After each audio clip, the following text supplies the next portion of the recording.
From 2019 to 2022, NAR collected, wait for it, $1,294,998,071 from its members.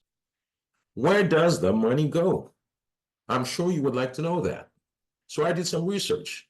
According to its 2022 tax filing, NAR, a nonprofit, privately held organization, provided first-class or chartered travel to its key employees and officers. From 2019 to 2022, NAR also spent $242,302,929 in its marketing efforts.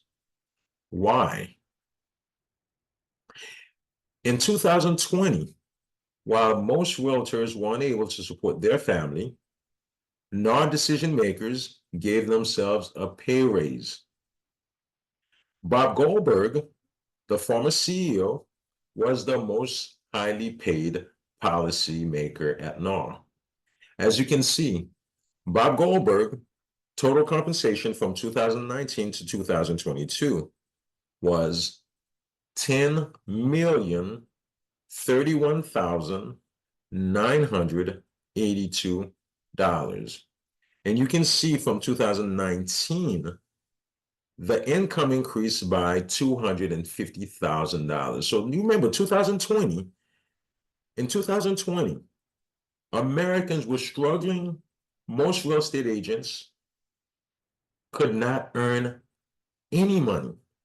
But yet, NAR's decision makers decided to give themselves the largest pay increase, $250,000 for the CEO.